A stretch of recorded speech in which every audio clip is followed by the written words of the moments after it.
Ready? Glad that you are all here. We are calling to order the meeting of the Metropolitan Council Committee of the Whole.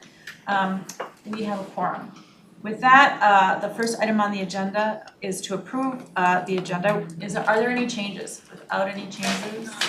All right, then without objection, that is approved. We also then have the approval of the December 18th draft meeting minutes of the Council of the Whole. Everybody's had a chance to read those in advance. And are there any changes, edits, corrections?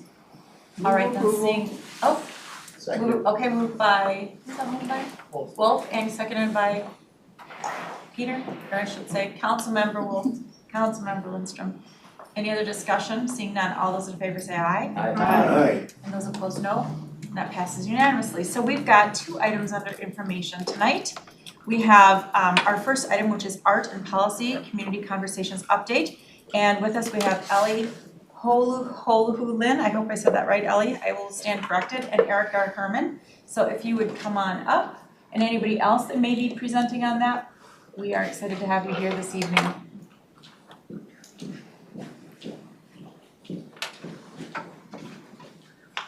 Thanks for being here. Yeah, thanks for having us. So I want to address first our little outfits today. If you remember last time we were here yeah, I know. Everyone wears a beanie when they're presenting to the committee of the whole. So if you remember last time we were here in July, we were wearing our jumpsuits that we were about to march in the Aquatennial Parade. And we're back again, and we wanted to show off some of our new wardrobe for the Art Shanty projects that we're going to talk about in a little bit. But council members, I just want to introduce myself, Ellie Hohulin, you got it right. Thank you. And I'm the Cultural Policy Fellow here on the Art and Policy team. And I'm Erica Herman. I am an associate planner in the Parks team.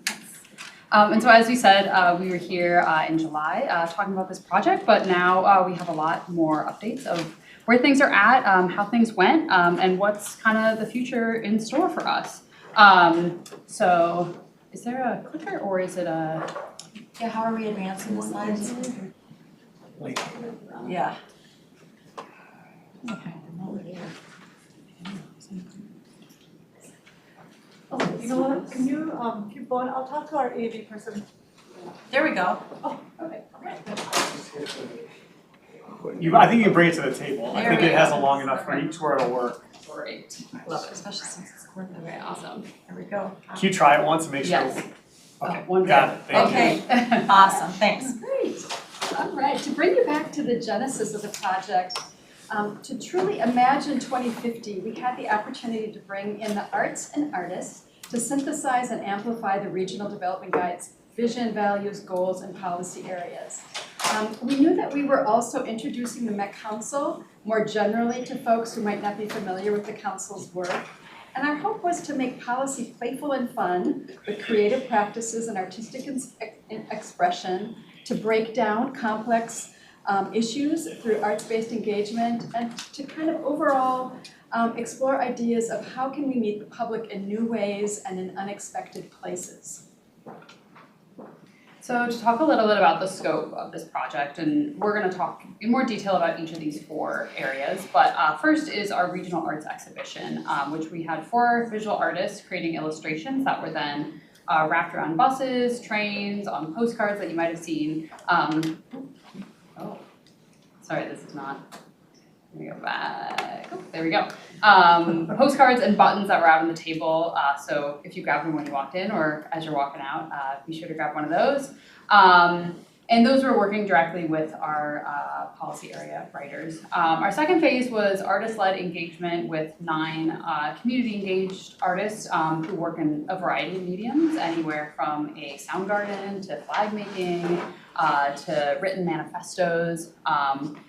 And that was our second phase with community engaged artists. Our third phase, council engagement tools, we had our social pinpoint, which was how people were responding to the Imagine 2050 prompt. And then, awesome, thank you. And then games and interactives that we'll be both handing out and talking more in more detail about shortly. And then our fourth phase is kind of what we're moving into next, our community conversations to celebrate the adoption of Imagine 2050 and focus in on some of the goals, themes, and major topic areas. Great. And as Ellie mentioned, when we were last here, it was the very eve of launching our mobile art gallery. We were in our jumpsuits and about to go to the Aquatennial Parade to march fittingly with the water bus, which had just been wrapped literally the day before that day, the day before. And that was created by artist Kao Li Tao, who you see marching in front of the bus in the lower corner there. And then since the buses were not out in the world at that time, we wanted to share pictures of the real-life buses and trains. The bus on the left is our Parks bus that was designed by artist Rock Martinez. And again, the Kao Li Tao created the water bus.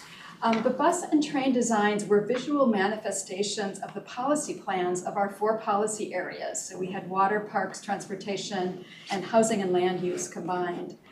They were designed by 4 local artists working in tandem with our policy writers. So we brought folks together for a half-day retreat.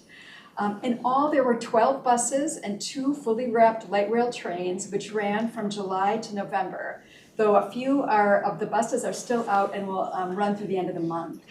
The reach of the work was pretty impressive. Our mobile gallery traveled over 63,500 miles, which is roughly 2.5 times around the Earth. The bus shelters generated the buses and the bus shelters generated 37 million impressions from July through November, and the light rail trains generated 5.6 million rider views. And we hope that you've seen them out and about. We've anecdotally heard a lot of great feedback from folks who've seen the different buses and really been delighted by them. The next slide features the work of Filippo Duali, who did the housing bus, which is on the left, and Zena Goldman, who did the transportation bus on the right. Each bus, importantly, features a call out, an invitation to share your dream for our region's future, along with a QR code. And so, and the buses were also we also translated them into large format postcards, which you may have seen on the table out in front. In all, there were 2,000 total public comments that the council received, and 300 of those came from our postcards and QR code. So to look ahead to the next phase of the project, our community engagement, we really wanted to have this be visually represented with some wonderful photos of how our summer and fall looked being out in the world and throughout all of our counties, doing community engagement with artists. And so each of the photos kind of tells a different story of some of the 9 community engagement artists we've worked with, and we're going to go into a bit more detail of that.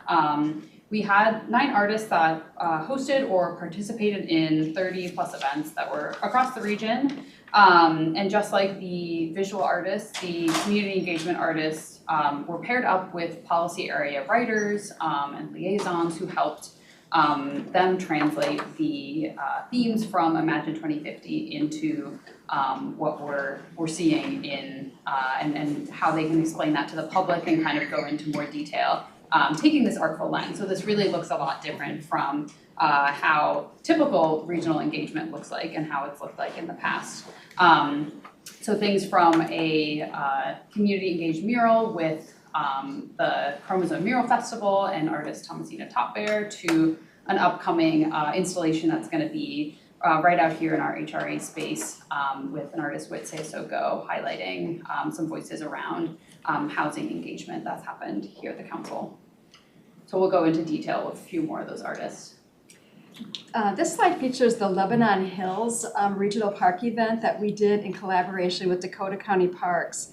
And this was in late September, and it was kind of an event where we brought together all of our buses and the artists who designed the buses and most of our community, or a lot of our community engagement artists. So it was a day-long event where you could meander through a sound garden composed by artist James Everest. You could create a sun print with artist Raquel Banasak. You had the opportunity to paint a mural tile with Melody Strong. And a lot of folks designed their own flag representing their top policy goals with artist Peter Haken-Thompson. And like I said, we had our mobile gallery there and you could meet the artists. We had food trucks and free s'mores, and it was a perfect fall day, and hundreds of people came to that event. So to speak a little bit more on specifically Peter's flags, which you've seen probably in the chambers, but an example of those up here in the photo. So Peter worked with our parks team to call out our 5 main policy areas that we're working on, and to do deep engagement with folks when they were visiting his station. And so folks would come up and learn about these 5 different topic areas, and then they got to select which were most important to them and rank them on a flag. And so from that, we had 232 flags created, and then the symbols within that were highlighted, and we got this really interesting data set of what people are most drawn to and what people are most interested to, and seeing that in a visual form. So the top 2 symbols that we had were healthy and safe system and an equitable and inclusive system. Those were the 2 that folks called out as being the most important based on how they ranked these pieces on the flags. So the flags, take a second look at those in the chambers, and we're hoping to get some more installed throughout the council soon. We wanted to have an emphasis on youth engagement, and so we worked with Corin Wendell, who hosted engagement events, 6 in all, that reached almost all of our 7 counties. She reached 900 youth and their caregivers, and the events were at libraries and open streets. We were at the opening day celebration of the History Center's Girlhood exhibit, where 300 Girl Scouts came, and many of them created their own city plans, which you'll see pictured there. A lot of the Girl Scouts mentioned an interest in urban planning and design and thought it was cool to be able to have a hands-on experience. One of the troop leaders even suggested that there be a Girl Scout badge around transit, where the Scouts would plan and execute a transit trip to a museum and back. At Jordan Elementary School, which you see on the left, the entire 2nd grade class, so 150 students in all, worked in groups and dove into what they wanted the future of their cities to look like. And 2 final of our 9 artists that we'll highlight, Luis Fitch, who his posters are also featured in the chambers right now on the far wall. He worked with all of our policy areas to create these beautiful designs that were then featured on both bus shelters with the screen printed live posters, which you all will be receiving one of soon, as well as animated features on the side of the US Bank building and the side of the Xcel Energy Center. So when folks were entering for big games this fall and winter, they got to see those. And then Melody Strong on the right, and Melody initially did engagement with our housing team to kind of learn what folks' dreams and goals for housing in the region looked like.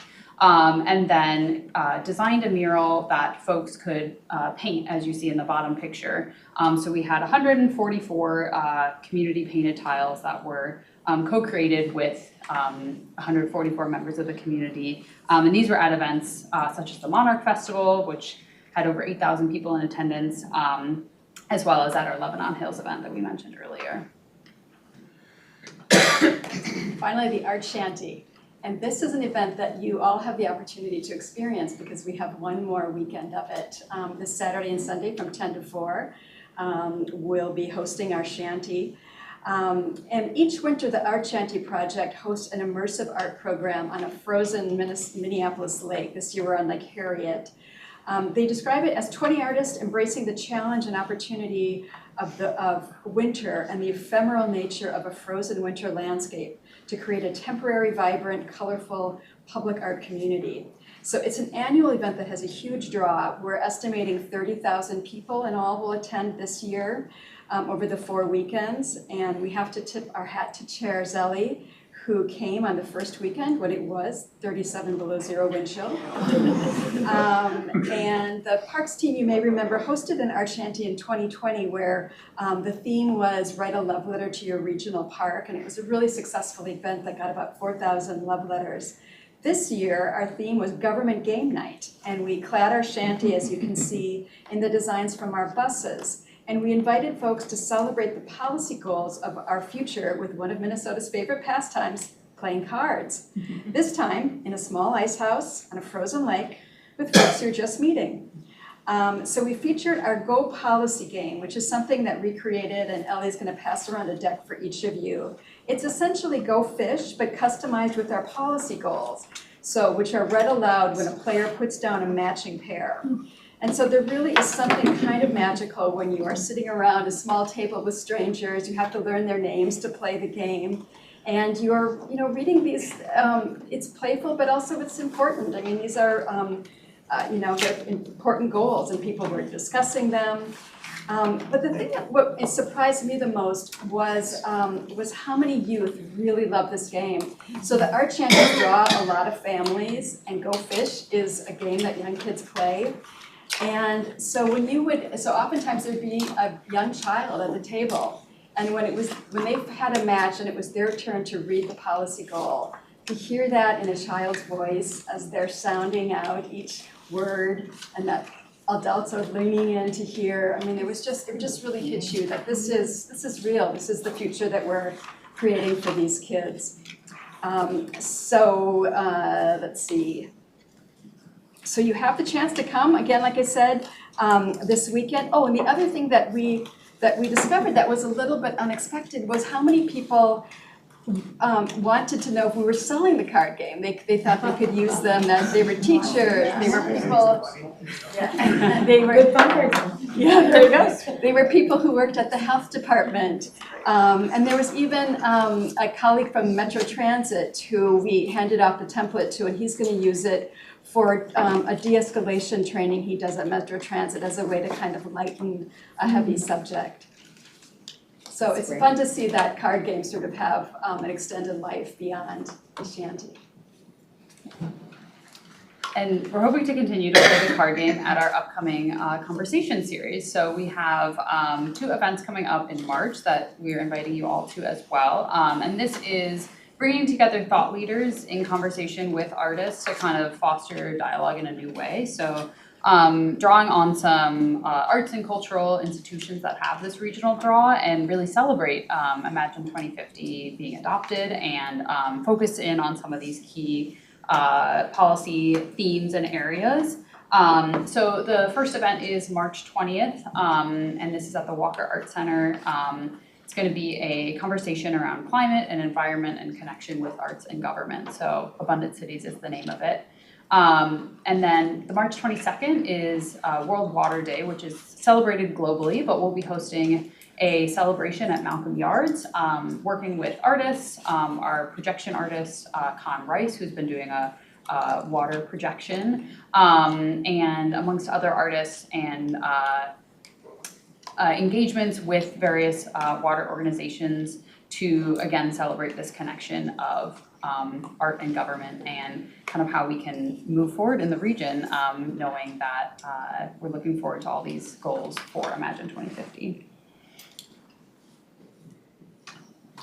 So we have a few discussion questions here, just to kind of prompt things, but we're open to any questions. I want to acknowledge as well the work that one of our colleagues, Mark Granlin, has been doing at Metro Transit, and knowing that we've been trying to collaborate in many ways, and know that Metro Transit has the largest public art collection in Minnesota, and that we are doing more temporary public art, but that things are intersecting. And so thinking about how we see art as a part of the council's future, and what role that has, and what role community engaged art has, since we've been seeing it so successfully through this project.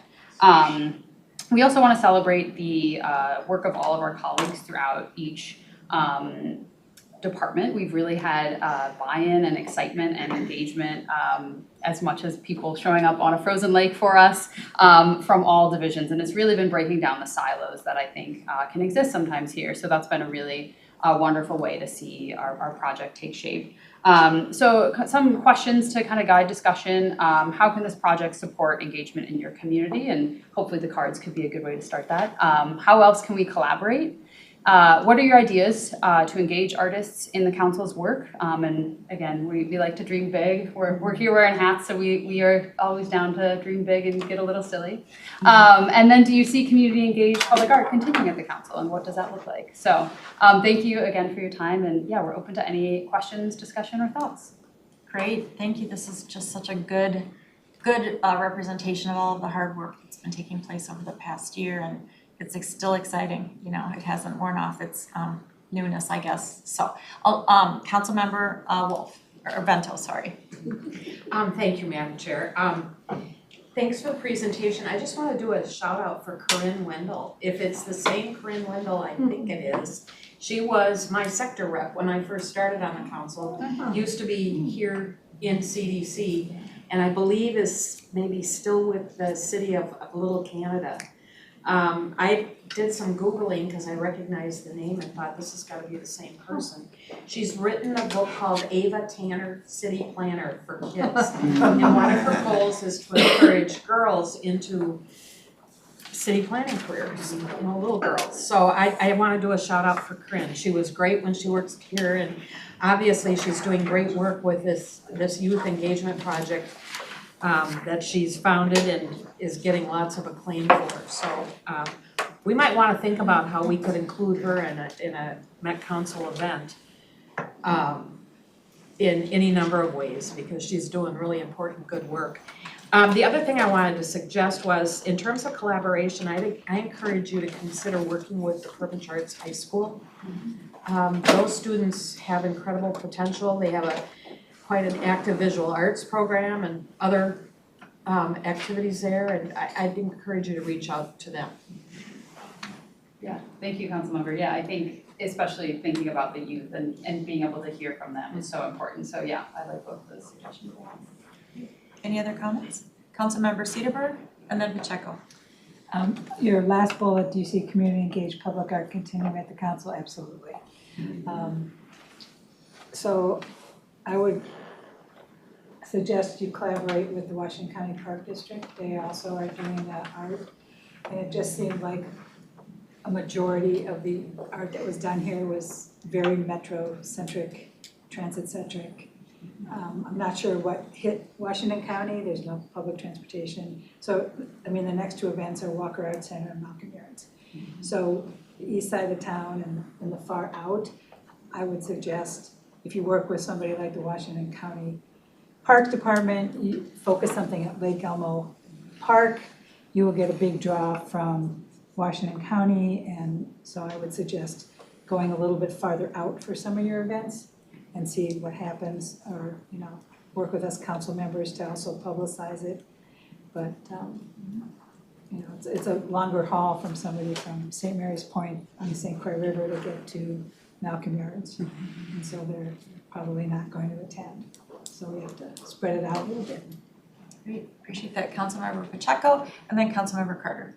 Madam Chair, members, I did go last weekend to the Shanty and checked them out. I don't live that far away, so we'd walk over there, my daughter and I. But this weekend, my wife, who's a chef, is cooking for the volunteers. Oh. So she's gonna be she's Puerto Rican, so some type of dish there.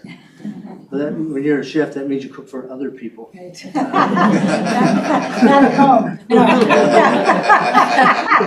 So anyway, so we'll see you over there. Awesome. Councilmember Carter. Thank you. This is very, very intriguing and exciting to see the ways in which you've made us appear, and our appearance is even more vibrant as you take different ways of engaging with people. And I really appreciate the visions or the dreams that you are able to bring back to us in the process of the Regional Development Code, and hopefully of the Regional Guide, but also hopefully into the future as it manifests in actions. I was impressed to know, because I didn't, that we have the largest public art collection in Minnesota. Wow. And I have one question, which I hope can travel in different ways, and that is, do we have a book that shows that art? Or a set of slides somewhere that shows that art? it seems as though it could be an exhibition or an online exhibition. I'd be interested in traveling from art site to art site. And I think other people would be as well. And finally, by way of suggestion, I always mention the Kitty Anderson Youth Science Center, whose mission is changing the world through science. A group of young people who I think could be particularly motivated as long-term partners. They are focused on the arts and science. They have a STEAM orientation, as do many, who are focused on science with young people today. And I think they could help with some creative thoughts about how to make certain that we're not just getting input through the arts, but that we're also getting input about the arts, particularly in connection with the science of transportation, of environment, of housing, of all of the areas of work, water, that we are engaged with. So I would encourage a conversation with the director to explore how that Youth Arts and Science Center might continue to be engaged with us in elevating the use of the arts as a utility for us, as well as input toward design and the sciences. Thank you. Thanks for hearing that, and I hope we're able to move forward in that area. Thank you, Councilmember. Yeah, just a note on the public art front. I know we do have, they're in the art shanty right now. I wish they were here, but if you come out on the ice, you can grab one. But I'll bring some back too. They're public art for Metro Transit, little pamphlets. And so I know there's that, and our colleague Mark Granlin could definitely speak more to that. So I'll get in touch with him on that. That's wonderful. Yeah, Thank you so much. And I missed the date. I know I can look and find it, but date, time of the art shanty activities. Yeah, so- Dates, time. Yes, so the last weekend is this coming weekend, so Saturday and Sunday, 10 a.m. to 4 p.m. at Lake Harriet. Thank you. Great, thank you, Councilmember Carter, appreciate all those comments. Councilmember Barber. Thank you, Madam Chair. There is a website on the Metro Transit page. I'm not sure how often it gets updated, but for public art and transit, because we have a lot of our public art, some of it is just community facing, some of it is very practical to improve, limit graffiti, some of those sorts of things, and you can find a lot of information. We typically get periodic presentations when time is available, maybe not the year that we're doing the regional development guide, but where we talk about public art and we get a good look at some of the things in the collection, but also things that are maybe needing updating and restoration, because that also happens when you have public art. So there is some information out there, and you can get to that. Great, thank you. Councilmember Lilligren. Yeah, thank you, Madam Chair, and thanks for the presentation and the excellent work. I just love it, and I love this idea of engaging art in the public policy process, and I'm glad that the public enjoys it as well, which I think is really cool. So I guess to your last question up there, do I see it continuing? Yeah, I hope so. I think this can really build out. It just gives access to policy conversations in a whole different way, to a whole different group. And then I just we have a lot of relationships now going with these artists that we've engaged, and I'm just wondering how we're engaging the artists around their experience and how to better engage artists as well in our process. Yeah, thank you, Councilmember. Yeah, that's a very timely question. Kind of our next step after the shanty is working on impact report, and so that will be returning to the artists who we worked with, but then also to the policy writers to hear about what the process looked like for them and summarize some of these findings, but then also summarize what the process felt like, and both the positives and the negatives, both for our own assessment, but then also to have a physical document that we can share. We're hoping that this is something that'll be printed and can be a really beautiful living thing that can then be a toolkit for other agencies, but then also for local communities to kind of follow and use as a model and kind of a case study for that. So we're looking spring and into summer to be working on that, and we'll surely make sure that you all have that once it's finished. Look forward to seeing that, and Yeah. thanks for your work. Yeah, Thanks, thank Madam Yeah, Chair. thank you, good points. Any other comments? Questions, Councilmember Lindstrom? couple of things. Okay, date and time of the water event on the 22nd. Yeah. You said the Yes. location. So Just the the event on the 20th at the Walker is a 6 p.m. reception and then 7 p.m. Talk.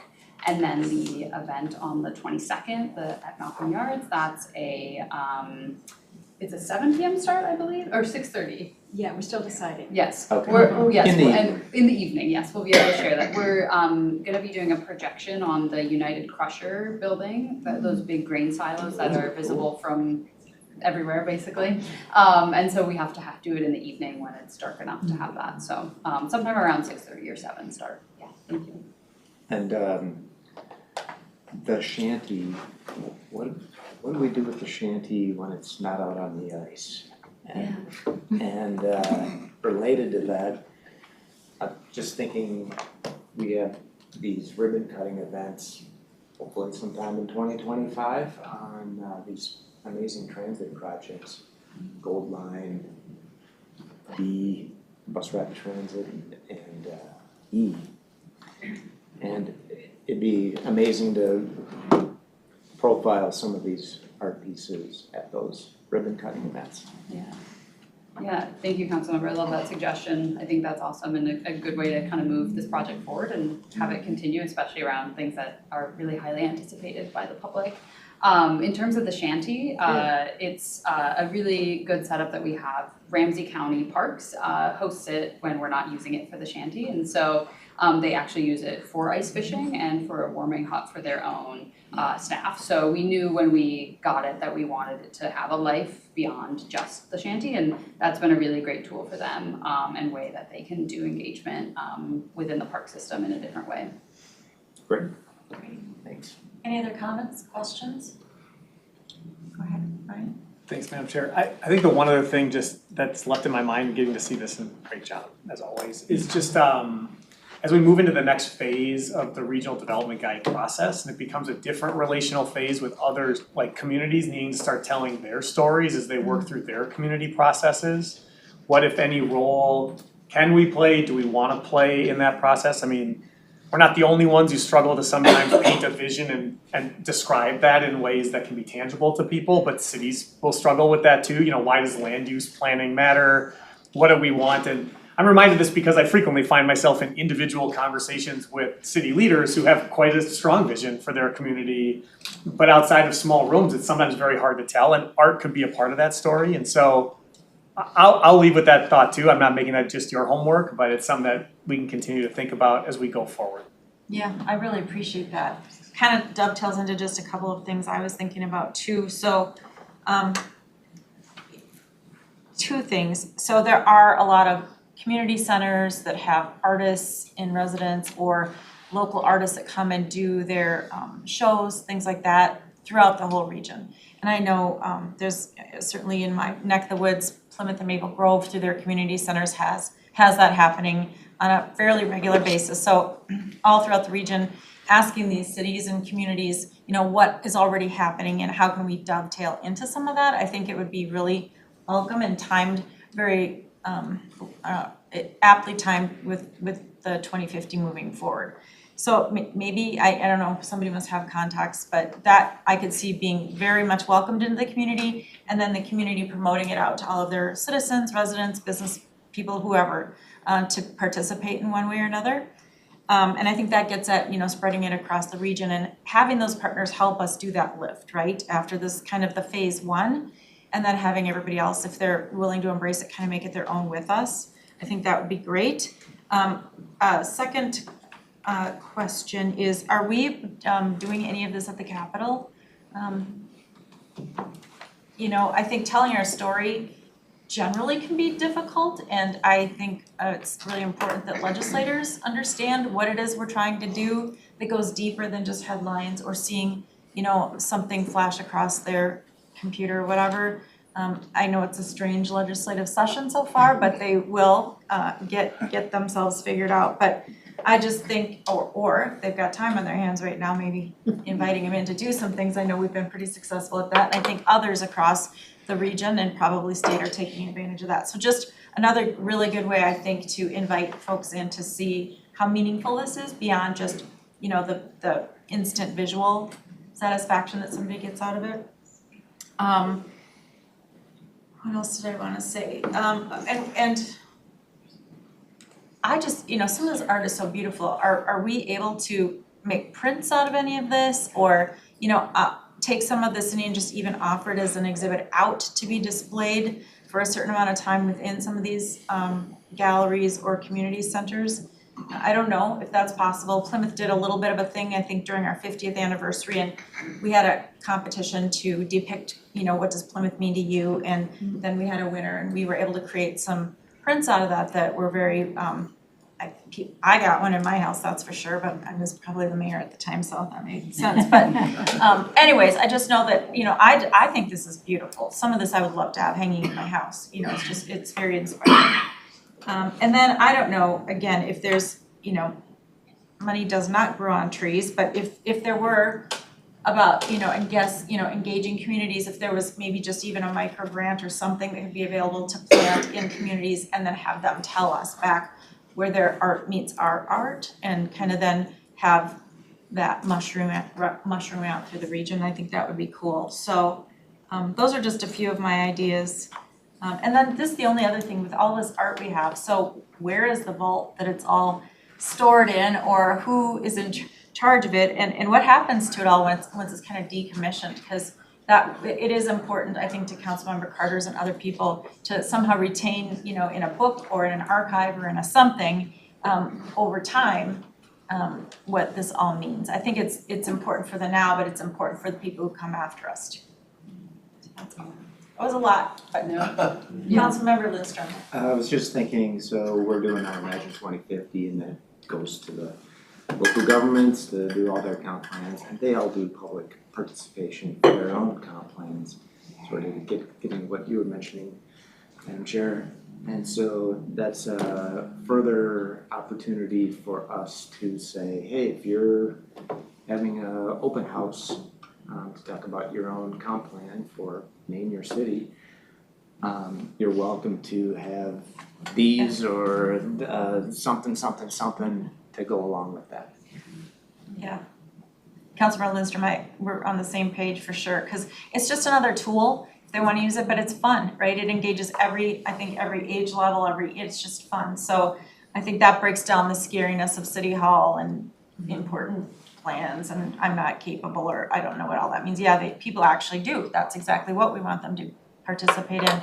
And as it relates to the scout stuff, or recognizing kids or whoever to earn a badge or a pin or whatever, you know, when I was on the Plymouth City Council and my kids were going through scouts, and we would invite them in then and empower them to do the Pledge of Allegiance, and I'd meet with them in advance, and that tradition's carried on. But when they were done talking about local government, we gave them our pin, and they put that on their sash or their whatever. So, you know, that was another really proud moment for people to say they could explain to somebody else, what does that mean? So in whatever way we can, you know, just empower people that they can tell the story, whatever it means to them, and recognize it's a partnership with us, I think would be very cool. Yeah, thank you for both of those notes, those are great. I think we're really excited to engage with local governments, but then also other arts organizations and beyond as we keep moving forward with this project. To your note about the Capitol, we haven't engaged there yet, but definitely a good thing to be keeping in mind. And we do hope that a lot of these things are pretty temporary, but figuring out ways that we can either make them more permanent or make sure that we do have a good archive of it. And I think that impact report we mentioned before is going to be a good way to do that. And knowing too that there are a few of the pieces that are more permanent, like our prints by Louise Fitch, which you all will get. So you will get to hang something in your house, which will be great. So we're excited to continue those.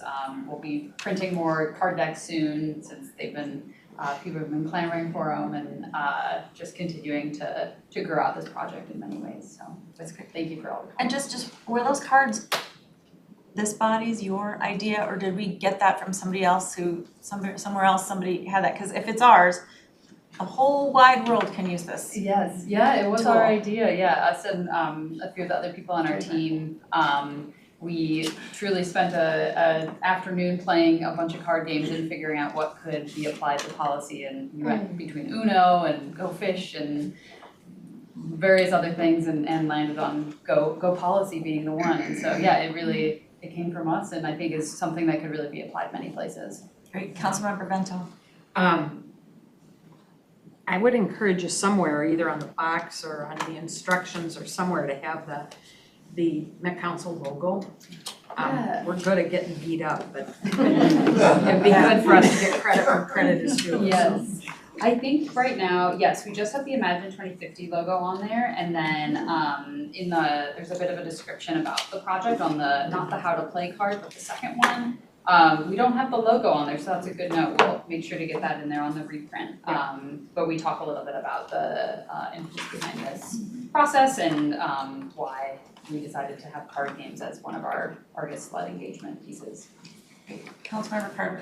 Yeah, I was looking at the bus art, and I think one of the things that could add to engagement, if you use some of that bus art and make t-shirts, you know, with it, and then you could have the people actually kind of bring it alive. And as they go out, and of course have Metro Council logo on there. And I just think it's really amazing, because art has power, and now you're connecting people with that power. Thank you, great point. Councilmember I Cameron. will mention that I know some of the artists, I've had Kawaii Taos were hanging up in my office before, and they do sell their artwork too, if you wanna get some at home. Thank you for that. Just very important. That's good to know. Anything else? All right, seeing none, then thank you so much for coming tonight and giving us this great update. We appreciate your hard work and can't wait to see more from you in the future. So, thank you. Thank you all so much. All right, our second item today under information is the Q4 2024 Safety and Security Action Plan. We'll get an update, and we have General Manager Leslie Conderas, we have Christine Coonan, I know Selena Martina is on the list, Interim Chief Joseph Datseth, and Captain Salah Ahmed, and Sergeant Kadra Mohammed. So we have a lot of people here, so we'll start with our Interim Chief. Thank you very much for being with us tonight, and we're anxious and excited to get a report from you on this, an update. Chair, council members, good evening or good afternoon. Again, my name is Joe Datsev. I'm the Interim Chief of Police at Metro Transit. I'll be starting us off this evening. A little bit of our agenda here. I'll give our first update. I'll turn it over to the General Manager, our friends from Operations, and the Equity Inclusion. Selena from Equity Inclusion will be here to talk about some outreach and communication. Just a little bit about the highlights. I actually went back and looked at the notes from my last presentation, and I made a promise to talk about something other than crime stats initially. So we're gonna get to crime stats and certainly talk about that. But I wanna talk about some of the highlights that we've been up to the last quarter. This presentation really kind of winds up not just being a quarter four report, it kind of winds up being an overall review of the entire year. But I will do some highlights here on Q4 and even what we're doing here as we enter into Q1 and in 2025. You know, I talk a lot about our whole community approach to public safety. It's so impactful, and really when I think about the Safety Security Action Plan, I say this all the time, the Safety Security Action Plan was a real game changer for us. It allowed an approach to us that had a different approach than we had previously done at the police department, where everything just wasn't solely on the police department to solve the problems on the transit system. So impactful. So as we go through this update today and we see here are different updates, when you look at the report online, all 43 action items, it's important because everybody at Metro Transit and the council, including the council yourself, thank you for supporting the plan, are all part of this whole community approach to public safety.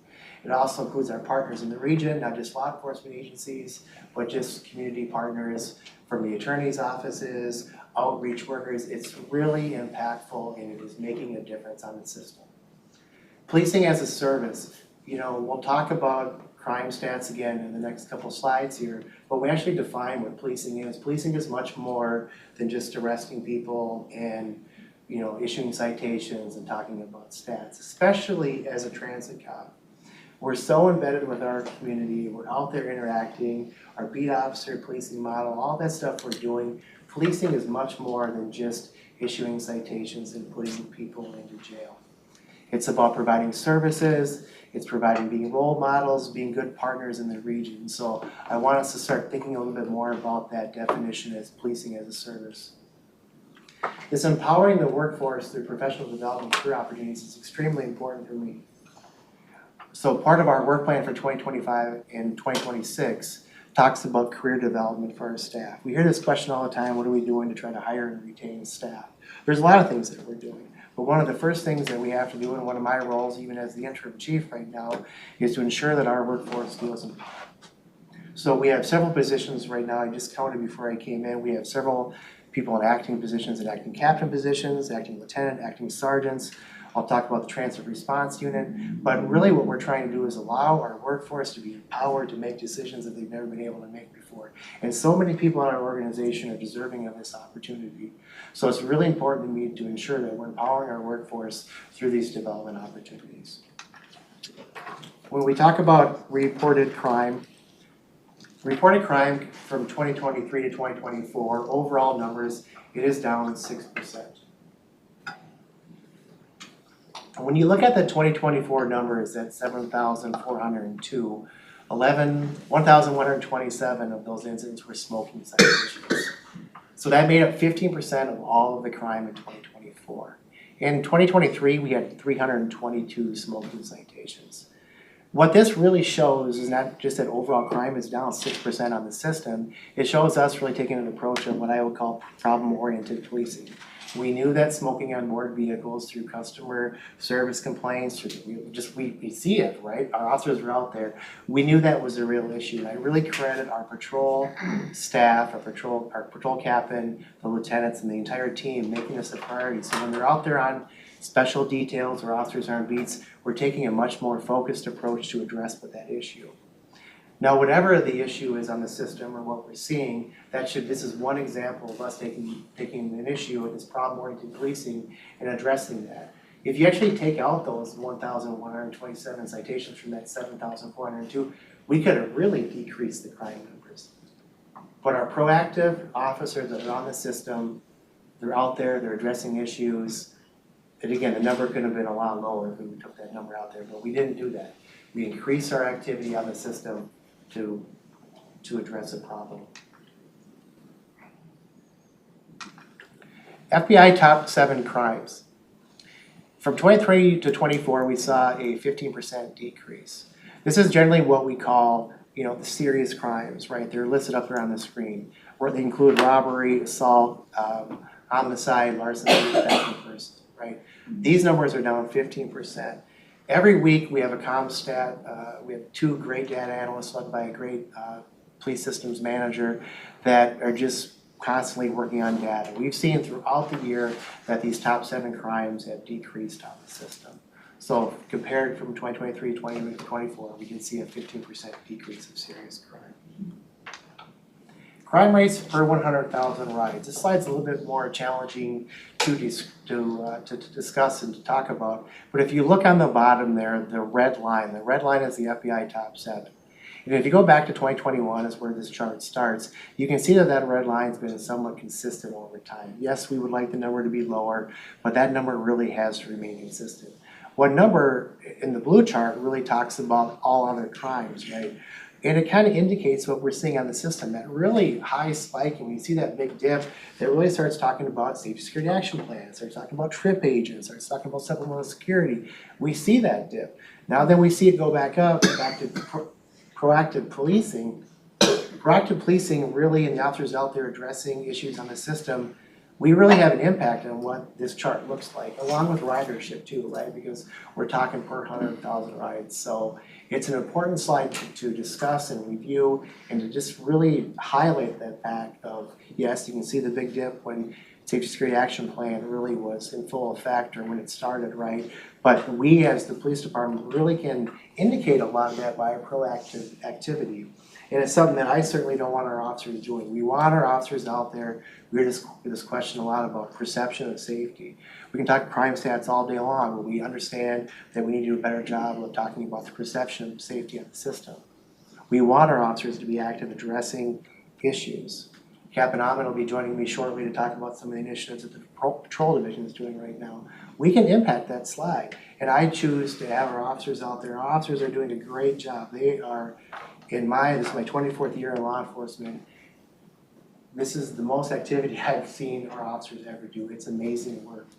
So we're out there, we're still doing the work that we need to do, and we're gonna see potentially these numbers as we're being proactive go up. We just need to do a better job of telling the story and why that is.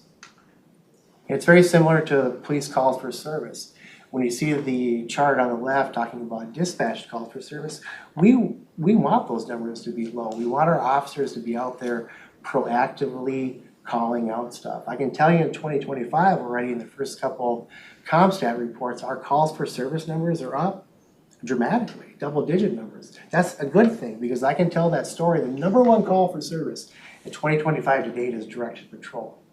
That's because the officers are out there on the system, they're on the beats, they're calling into dispatch, they're using CAD, they're just using technology better to tell their story, right? So officer-initiated activity is not necessarily a bad thing, nor is an increase in calls for service. We just need to do a better job of telling what that activity is and why those calls for services are increasing.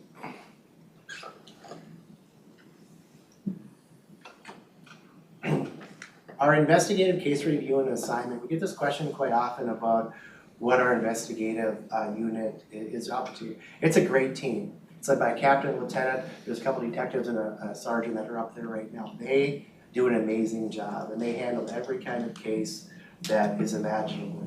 So in 2024, there was 2,471 cases assigned. And the bar chart really tells what those level of offenses are.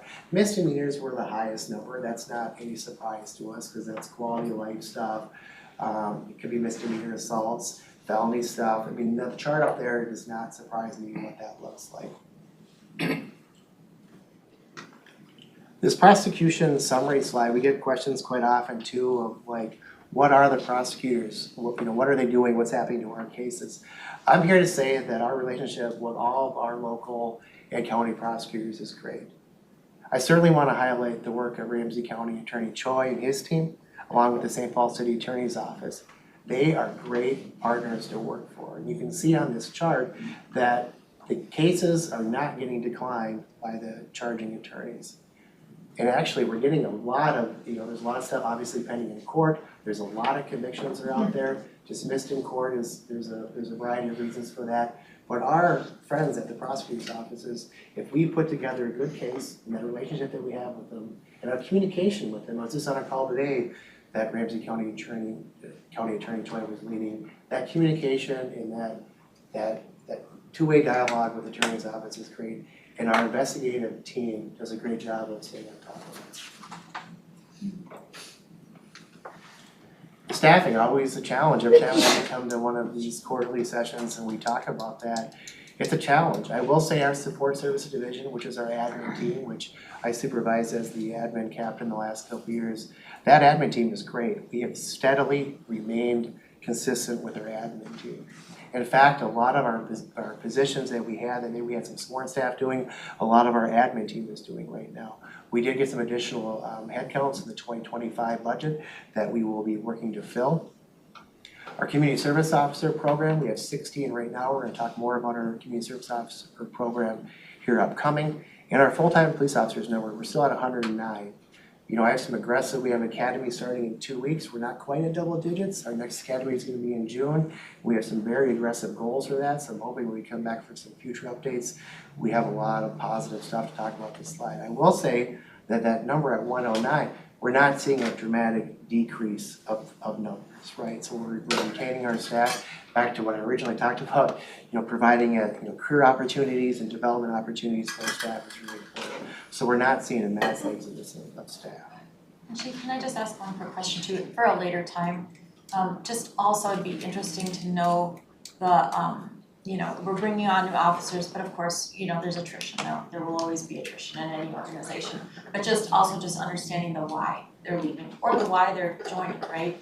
And just the news, in Minneapolis as they're digging in and working really hard with their department, and the new numbers that are coming out are really encouraging. So that will help us too, I know. So I think that kind of data too, the why behind the numbers is always interesting. Chair, great question. I will certainly mark that for a follow-up and we'll provide that. I was working on some attrition data for this presentation, and we definitely need to dissect more of that, but I want to say that we're not seeing that mass exodus, but it's a great question and we'll certainly follow up on that. And now with the chair's permission, I'd like to invite Captain Ahmed and Sergeant Mohammed to come up for the next couple of slides. And really, as they come up and sit next to me, go through the next couple of slides, I really want to acknowledge the work that both of them are doing. I hear quite often about, the positive feedback that we're hearing. The regional administrator was talking recently in a meeting about, the feedback that we heard at the State of the Region address. The work that we're hearing, these positive feedbacks, is really, I would like to take the credit I cannot, it's the work of Captain Ahmed and his team. They are out there working so hard, his leadership is very appreciated, so thank you for that. And then I know we'll talk about community service officers as well coming up, and I appreciate the work that Sergeant Mohamed's been doing. So with the chair's permission, I'll turn it over to him. Thank you, welcome. Thank you. Good evening, Madam Chair, Council members. My name is Salah Ahmed, Acting Captain, and I oversee the Patrol Division. And within the Patrol Division, I have the HAT team, the Trans Response team, and also the Community Engagement team, and also the Special Event. In an effort to reduce crime and also improve the perception of safety in our system, there's a lot of positive conversations happening internally about what we need to do and what we need to tweak and change so we can do a better job. And one of the new initiatives that we started implementing is the beat-focused operations. So we started assigning a lot of beat assignment in our system. The purpose of the beat assignment is to basically assign officers to specific geographic location and have officers basically take ownership, build relationship, build trust.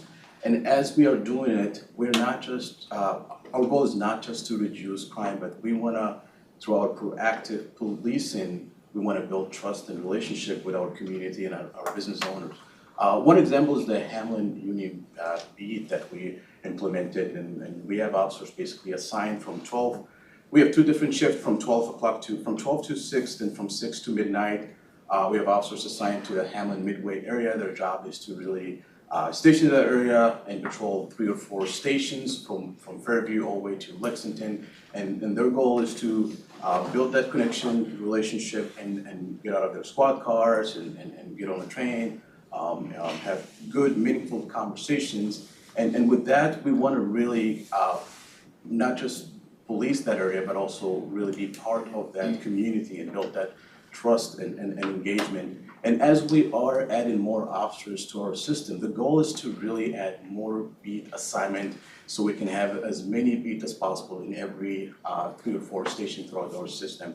And we use data and community feedback to basically evaluate how well are we doing and what we need to adjust and change. And as we're receiving these feedbacks and data, we are making adjustment and evolve as needed, because it's really critical for us that we improve that customer satisfaction in our system and improve the quality of service that we are producing.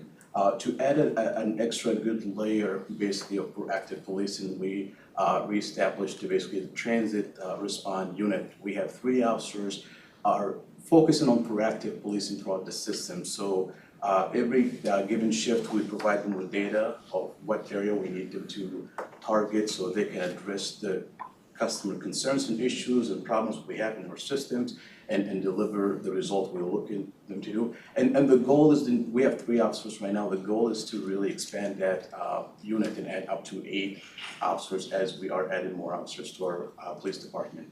And we continuously partner with other agencies and work closely to really have a lot of focused enforcement details. We want to work with other agencies so we can address the issues and problems in our system, and also in the communities that we are patrolling and working with. So there are a lot of details that we implemented on a monthly basis with St. Paul, with Minneapolis, and as we are expanding our system through the suburb, we've been having great conversations about, start having some focused enforcement details and also some collaborations with them to address the ongoing problems and issue. And as we are moving forward, our goal in the patrol division is to really have that good conversation and always change and evolve and try our best to really deliver the best service we can to the community.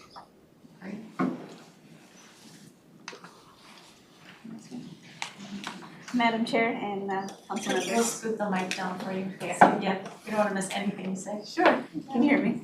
I can speak really loudly as well if you need But it's me. mostly for everybody at home who's watching too, Okay. so. Yeah. Madam Chair and council members, good evening. My name is Sergeant Kadra Mohammed. I'm in charge of our community service officers. I'll refer to them as CSOs. Our CSO program is really a feeder program into our law enforcement department. They are our law enforcement students, and they get an opportunity to work for the police department while they're in school, earning their degree. This is a great opportunity for our law enforcement students to see what our police department looks like, what kind of units that we offer. So as the captain said, the true team or the true unit and our patrol division, get to know the different ranks.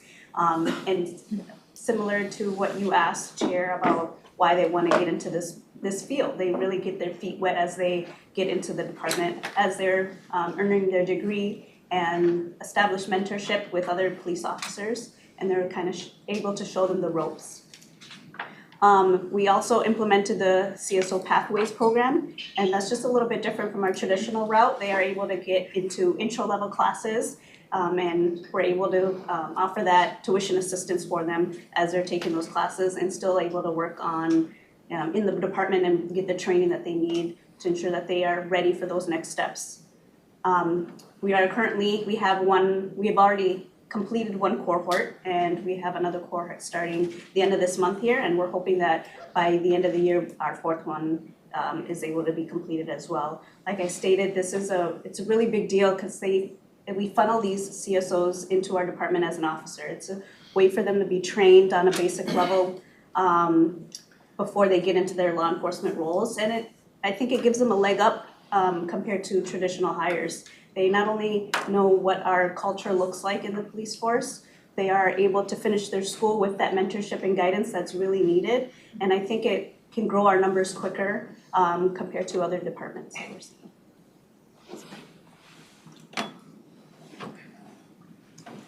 Chair, council members, I just want to take one moment too, and I talked to one of our star CSOs that's here right now. I'm looking at Chair Barbara as well. We have a transportation committee presentation upcoming. I know Drew from Communications is working on this too, but CSO Jelani, who's been with us now for some time, actually recently just responded to a call in service, right, on his own, issued Narcan, administered CPR on someone and saved their life. So. Can we have? You wanna come up? Yeah. There's a pole in the way. So Yes, but I want everyone at You home. didn't know I was gonna Yeah. do that part of it. Yeah, okay, sorry. Yeah, But I no. just really want to acknowledge CSO Jelani. I mean, you taking the initiative to respond to that call. You issued Narcan, you did CPR, you saved this person's life. It's a real example of the work that our staff is doing every day. So I know Drew is working on a story to get stuff out there. We'll work on getting stuff to the transportation committee, but maybe just a round of applause. Thank you for being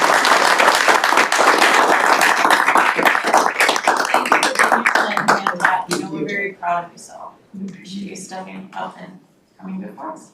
You know, and we're still paying up to, in the Pathways program, we're still paying up to $18,000 in people's schooling. So we did partner the second cohort that we're working on onboarding.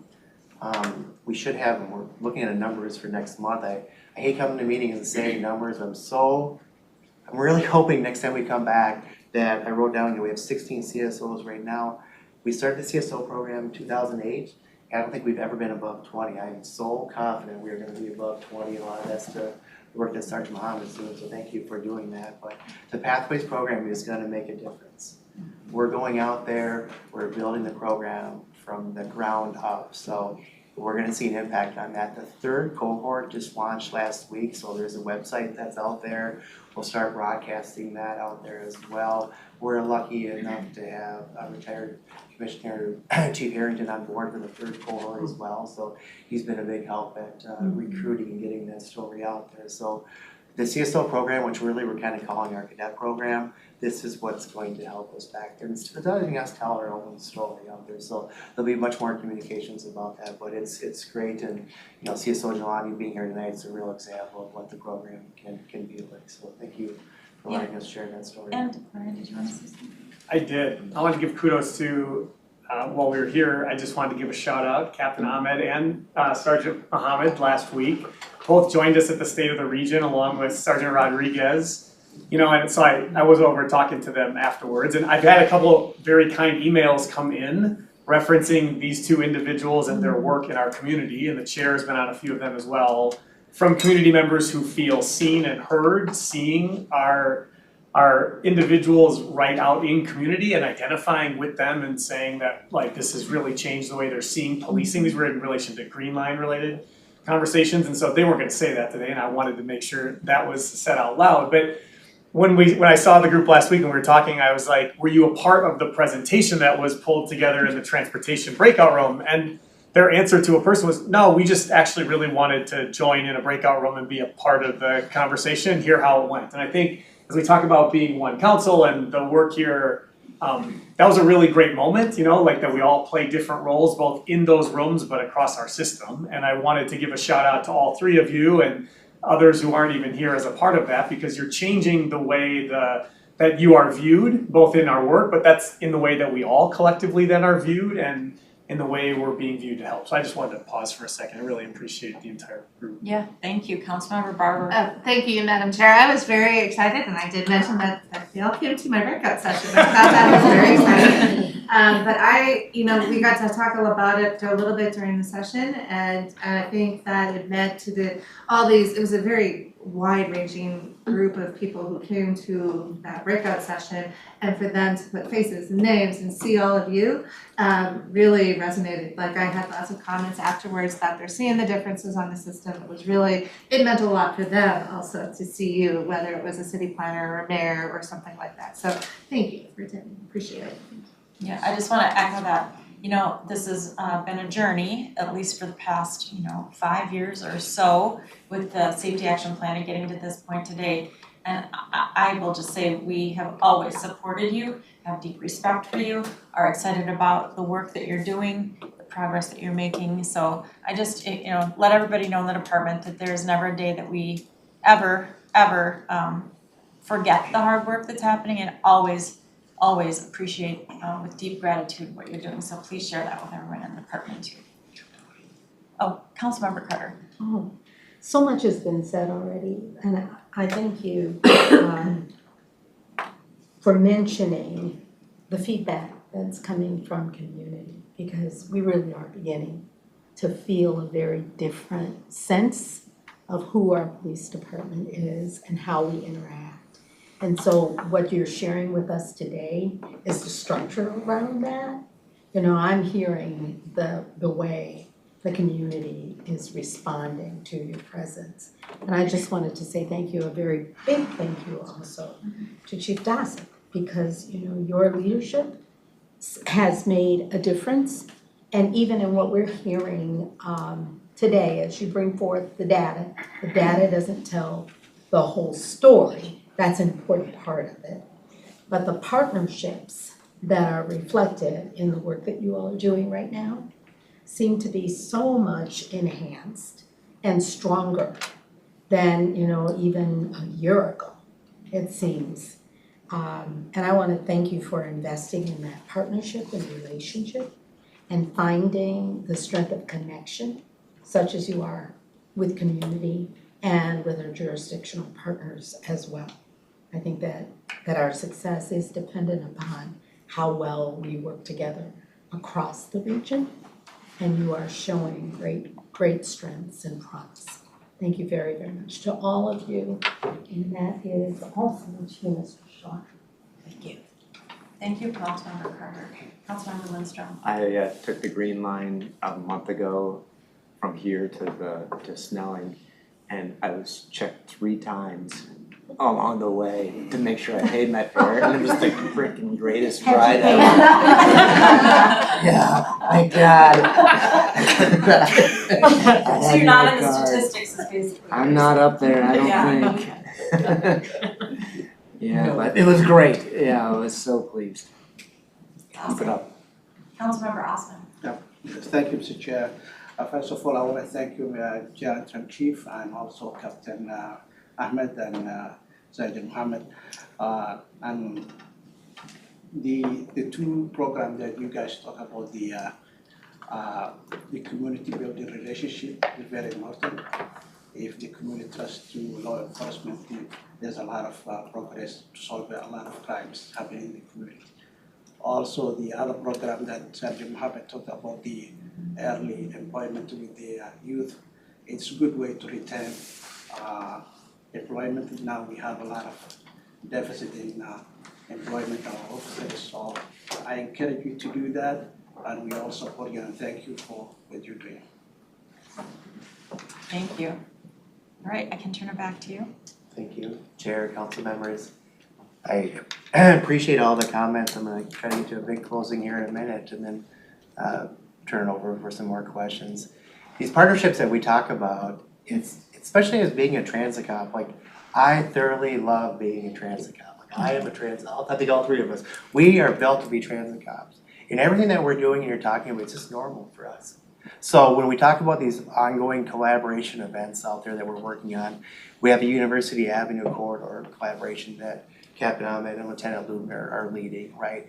That really back to our partners at Ramsey County Attorney Choi, helping us get everybody together in a room. We're constantly working and meeting with people, but we're trying to formalize these plans because we're always doing, we need some formalized plans. So this University Avenue Corridor collaboration work group you're gonna hear more about. The Metro Gold Line, we've been working with our friends at the project office and our partners along the Gold Line to really establish a work group out there. Captain Ahmed and Lieutenant Lubner are leading that work group as well. These are all that's a law enforcement specific one, but we'll bring in the county attorney's office and stuff as that group expands. And then also Captain Ahmed's working on this group with Lieutenant Milan, but the Green Line Extension work group as well. These work groups are so important to have where they're meeting, they're getting, everything's about relationships, they're getting to know each other, seeing how they work. So those things are ongoing. We do have, I talked about, we have an officer assigned to the BCA's Violent Crime Reduction Unit. That's very important to us. Captain Ahmed talked about the Transit Response Unit. That's an in-house unit that's responding to stuff. But having an officer, the BCA, Superintendent Evans and his team are great to work with. But now we have somebody embedded on that team, so we really have full access there. It's great. And then I'm excited about a lot of things right now, but the Specialty Police Department work group, acting Chief Swanson at the U of M is helping us get this together, where it's the Transit Police, the U of M, University Police, Airport Police, Three Rivers Park, and the Park Police in Minneapolis, really getting together to have a routine meeting series, because we're all sharing we have similar governing structures, just similarities, and there's a lot of opportunity there. And while we've kind of done that stuff informally, back to making things formal, that work groups will have more updates on that. This Transit Police Peer Advisory Group, I'm very thankful for. That's all the transit police chiefs in the region getting together, or in the country, I'm sorry, getting together on a routine basis to talk about stuff. In fact, the Transit APTA group is involved in that as well. I talked about that a little bit at the last presentation. But at the next APTA conference, rail conference, it's in June. Actually, the three of us will be going out to that. The Pathways program has such interest from all the other transit police agencies. We're going to be hosting a roundtable at that. That's a big deal for us. So not just locally are we talking about our Pathways program and getting that story out there. It's attract national attention from all of the transit agencies in the country. So that's great. So we're going to work on going to that. So we'll have some more updates about that. And I just listed a bunch of association meetings. You know, I often joke with Captain Ahmed over the last couple of weeks. We've been about everywhere in the region the last couple of months, and that's a good thing because we're back building those relationships, you know, back to being, you know, part of the team. We're back there. The local chiefs associations for every county have been great to work with. I routinely talk to Commissioner Jacobson at the Department of Public Safety. Him and his office have been a great support. This Criminal Justice Coordination Committee is a really big deal. That's led by Hennepin County. And we actually are on that panel now. We actually have a voting seat on there. We've never had that before. It's really important. So now we have a seat at the table when it comes to criminal justice issues in Hennepin County. And are reconnecting to local police associations. The police associations in the region are gonna help us feed into the CSO program. That commitment to the association is very important to us. And just that whole slide is just so much of just normally what we do all the time. So I appreciate all the feedback and certainly appreciate the comments of the work that we're doing. It's much like I said at the last presentation, we do feel supported by the council. I know the chair's not here, we feel very supported by the chair, the regional administrator, the general manager, Candaris, all the transit executive team. We do feel supported, and we thank you for that. Because the officers are seeing that more and more, and just your all's presence coming to our events, or just the comments now, like I think we have people that watch the committee of the whole presentations, so they're gonna hear that feedback. I certainly communicate that back there, but just you all being around and just being present, it's a big deal for us, so thank you for that. We feel supported, we know that we're all on the same team together. We're going to have challenges, like I know the last couple of presentations, like we've had a lot of good stories to tell. Eventually there's gonna be a challenge that we're gonna have to work through, but I know we can work through it together because we're all committed to the same thing. So with that. Councilmember Lindstrom. Just curious, as you know, the state fair has their own police department. I'm curious to know if they are part of the group that you mentioned. They're kind of we work with the state fair obviously a ton, and they're kind of a one-off, I don't know what you want, not a traditional police department. Chair, council member, great question. Yes, they'll be part of the list. I know Captain Ahmed, well, last year they set up their first, that was the EOC, maybe you wanna talk about a little bit, but we partner very well with the state fair, so, and we're interacting with them, but yes, they'll be part of that too. So, excellent. there's always like things, I always get nervous about listing all the agencies. Yeah, exactly. Yeah. Yes, Chief Haffel and that team over there are important to us. I know Captain Ahmed led our involvement in their EOC and just what that, we participated in an incident action plan for the state fair last time. So they've done a really good job of providing a lot of structure over there, so we're definitely, so thank you. Great. Councilmember Barber. Thank you, Madam Chair. A couple of things. I'm really excited to hear about the specialty police department work group. It's what you all do is very different. It's working with different jurisdictions, different groups, different events. I think that having a group like that is very, very important. I'm really excited to hear that because I think that will help all of the specialty police forces because it's a different kind of interaction with the public. So I think I'm really excited to hear that.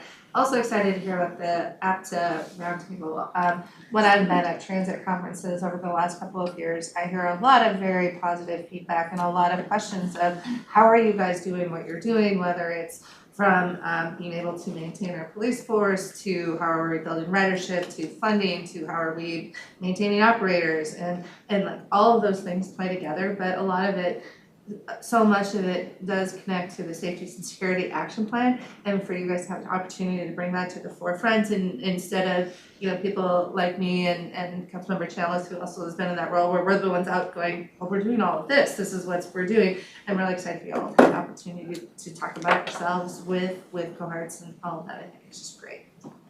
Yeah, thank you. And just and the sheriff's departments, how's that relationship too? Because I'm assuming that there's my chamber just had Sheriff Dewana Witt out to speak, and she's just sings high praises for all the partnerships she has. So I'm assuming that all that's just incorporated into what you're doing too. Yeah, Chair, great question. Yeah, I actually just talked to the sheriff this week about stuff. We're in constant communication. I think we need to work on our JPAs with the sheriff's offices and that, but our work with the sheriff's offices is great. Generally, we're obviously in Hennepin and Ramsey, so that's where a lot of our work is, but our relationship with both sheriff's offices are very well. I will say, one thing on the Gold Line outreach, we've had a lot of interactions with Sheriff Starry that I haven't interacted. Sheriff Starry's been great.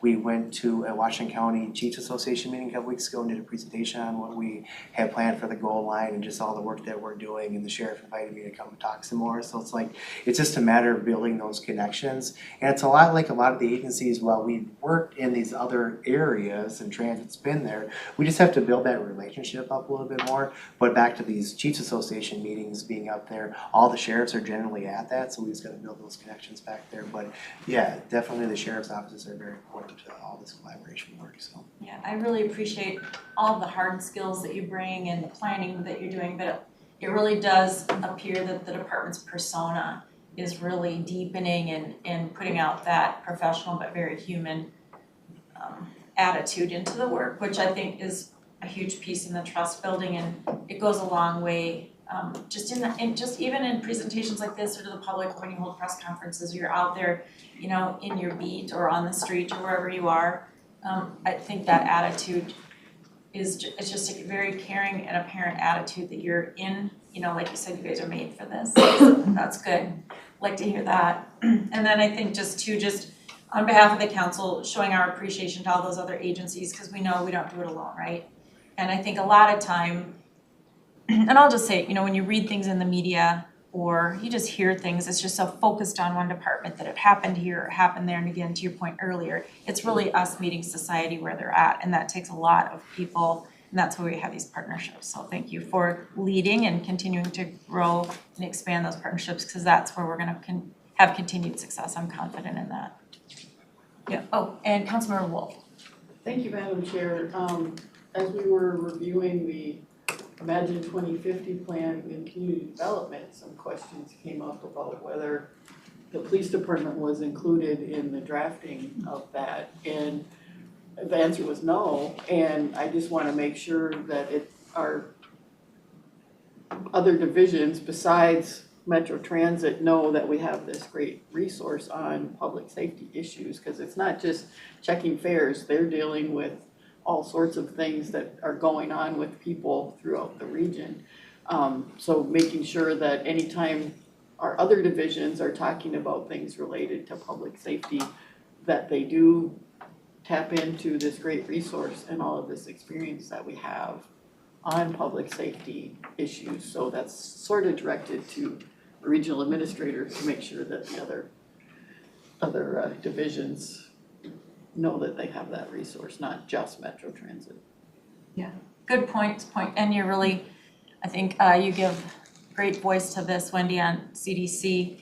And I would say too, just as we were planning some of the lines that actually will be doing ribbon cuttings, like Councilmember Lindstrom had mentioned, making sure that just from, again, my city experience, you know, all divisions would come in and look at a plan. Every division, and fire and police were always part of that, in addition to park and rec and public works and engineering and, you know, finance even in those meetings, because they brought valuable discussions and insights to how a plan is laid out, and in this case where station, you know, stops and our assets should be located or shouldn't be located based on, you know, the data that you have and the intel that you bring. So I think your point is very well taken, Wendy, and you are a great resource to the entire council. So hopefully, not hopefully, you know, I think this council fully supports you being involved in all of those aspects. Councilmember Lindstrom. I think, Councilmember Wolf, I think we just approved a contract not that long ago for additional security at the wastewater treatment plants.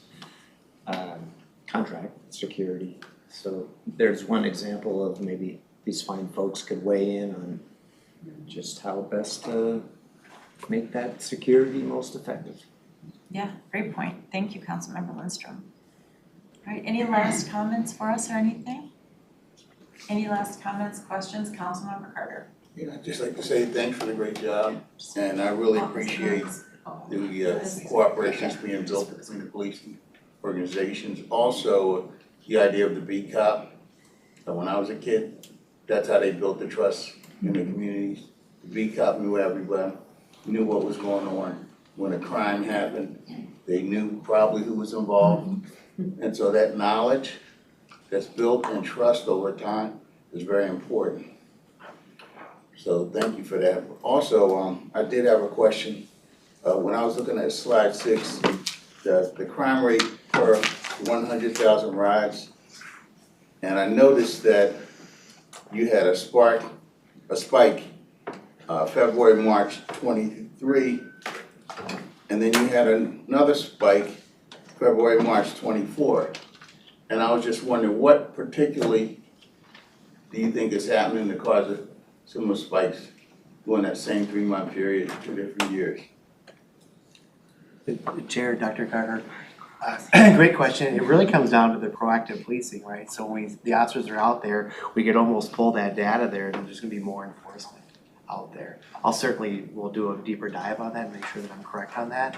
But it really is those spikes on there. It's back to us kind of controlling what those numbers look like. So if we're really proactive out there, we're gonna see those spikes out there. And that's what we want. We don't want the officers sitting in the cars, just letting stuff go by. We want them addressing issues on the system. So I agree, this chart, it sometimes gets a little confusing to look at. We need a better job of explaining that, but I'll follow up on that for you. So. Thank you. All right, well, thank you to all of you for being here today. Stay safe, we appreciate you, and we'll look forward to more in the future. And with that, we have General Manager Leslie Kondaris for the second part of the presentation and her team. So welcome.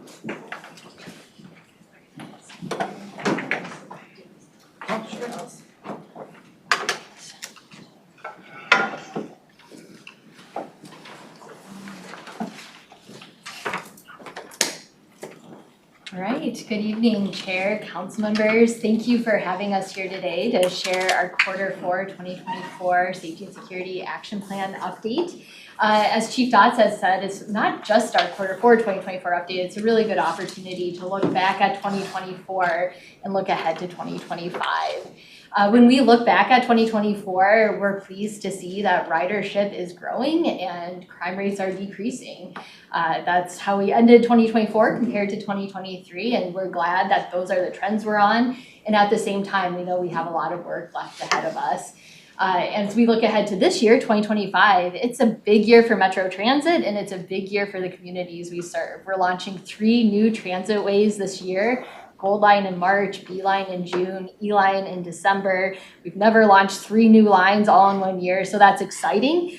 And on top of that, we are wrapping up the Network Now framework that will come to you before the end of this quarter, which will really show how we're planning to increase and improve service through 2027 as resources allow. So we have a lot of exciting developments on the horizon, and at the same time as we're working to grow ridership, retain ridership, our riders tell us that having a clean, safe, and reliable experience is really central to their decision to ride. So this work is very much at the heart of our broader strategies and efforts to continue to grow ridership and better serve our communities. You're familiar with this slide. It's just kind of our slide to ground the Safety Security Action Plan each quarter. Our report tonight is part of the commitment and requirements set back in 2022 when the council endorsed the Safety and Security Action Plan to come to you each quarter with both an update from the police department as well as an update on where we are in terms of plan implementation. So appreciate the time tonight to do that for Q4 of last year. As you're aware, our Safety and Security Action Plan is comprised of 43 action items. Those are spread across these 3 areas of work: improving conditions on the system, training, supporting our employees, and engaging customers and partners. The slide's a bit tough to read, but just an update on where we are in terms of the implementation status of each of those items. Everything is in implementation. We have a few items still more in planning phases, but everything else is either in the process of being implemented or is implemented and we're done with that project, or implemented and it's ongoing work. So we continue to work that plan initially put forth back in 2022. And part of what we'll spend time on tonight is just highlighting some of the initiatives, some of the developments since we were last with you. And of course, as we're looking ahead to this year, you'll hear from Christine Kennan and Selena Martina about efforts that really cross-cut those 3 areas of work. Certainly our ongoing efforts to build up our layers of presence on the system, as well as our work to really support our employees, particularly our frontline employees, as they are out on the system. And of course, our ongoing efforts to connect with our customers and other partners, since this is really all hands on deck work, not just within Metro Transit, but also with those we serve. So with that, I am going to hand it over to Christine. Thank you, welcome. Hey, good afternoon, everyone. Yeah, so as Leslie mentioned, thank you for that. My name is Christine Kennan. I'm the Director of Bus Transportation at Metro Transit, and I'll be delivering a couple of slides on behalf of our work units in our area. We have our TRIP program in our work area, as well as the Instruction Center and peer support. So, you know, and as I introduced this slide with TRIP, I reminded we were really just present on the system with TRIP agents a year ago with some contracted agents, and I want to kind of chime in and thank our police department for their support as we've learned how to be present in the system, engaging with customers on topics related to public safety, fair inspections and things like that. So just in September of this year, we were on board with our own employee agents, as we had our first classes of agents just hired on in September of this year. So really just a lot of work over the course of the last year for the teams involved. So as you can see here, they've made a big difference. In addition to fair inspections, they're also delivering Narcan, 4 administered doses last month, and reuniting children with parents, providing information about our FAIR program, our routing, just connecting people with social services, with information that they carry. But of course, there's focus on fair inspection and issuing citations. We almost 550,000 fair inspections by our TRIP agents and CSOs. Last year, that's up from just over 215,000 in the previous year. Last month, we onboarded another class of employee agents that brings our count within the department of 70 agents as of last month. So they're still in training, about 16 of them are still in training, but we have that many out in the system. And that has allowed us to expand our presence to our BRT lines as well. And we started doing some fair inspections and riding the C and the D line beginning January 1st. We've updated some space in our Lower Town operating and maintenance facility in St. Paul for a St. Paul zone or St. Paul command, if you will, for TRIP agents that they started deploying out of St. Paul January 30th, so recent space there. And we're entering lease with Hennepin County for the Caribou space, big Caribou space at the base of the Target Field Station there, and we hope to move our headquarters, if you will, there this summer. So along with that, we're expanding the TRIP program to include management of contracts with community-based services as well. This expands on the Transit Safety Intervention Project. I'm looking to Selena because she was there when it all implemented, but our unit will be taking over the next contracts for that work as the current contracts kind of wind down, and we're developing the scope of work, and we'll be issuing RFP for that next work this spring. Just some stats here, and I don't know if I'm on the next slide or not. No. Just some stats on my talking points that I do want to go through. There's been 15,000 contacts through the TSIP program to date. 41% of them have led to referrals, primarily for housing and food and basic needs. For the TRIP program, in addition to that total number of fares inspected, we've had 1,871 citations issued in 2024. This is a civil citation. And really that's incredible because we didn't really start issuing citations in the system until about September. As we had our own employees out there, we were doing a little bit of it, but we really felt early in the program it was all about outreach and teaching about the expectation to pay a fare, and we were learning about those kinds of interactions. And so the true citation work began in earnest in the fall of this year. And just one quick question, how's that going? Now that you're in that phase of it, because I think there was some opportunity for people to defer from that if they could write something, and others maybe not. So do we know? And then you don't have a whole year's worth of data; it'll probably show up next year. But just curious about how that's going. Yeah, so it's a learning curve for the agents to be going from support and information and guidance to issuing a citation. That's a role that we've never played before in the work. It's been a law enforcement effort prior. And so, it can introduce conflict, but the training for TRIP agents is all around de-escalation, communication, information sharing. And so, I think that the concern around that within the program is really dying down. There was some nervousness about that at first, but it's starting to die down and systemize a little bit. We're recapturing only 51 though of those have been resolved. So I think the big takeaway there is sometimes it's hard to kind of really resolve those citations. People sometimes don't give their complete names or their information, and so we really can't resolve the citation so well. So we are tracking that process and kind of working the program a little bit to see if we can increase that. So hopefully as we come back, we'll be able to speak a little bit more clearly to that. It's kind of in its infancy still.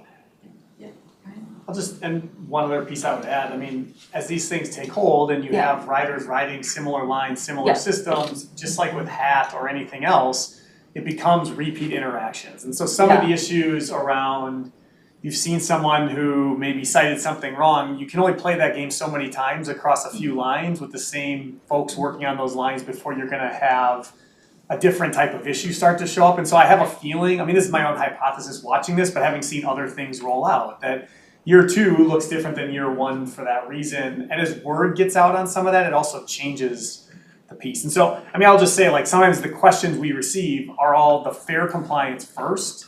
And I think actually I would start with the questions of perceptions on system and safety on system first.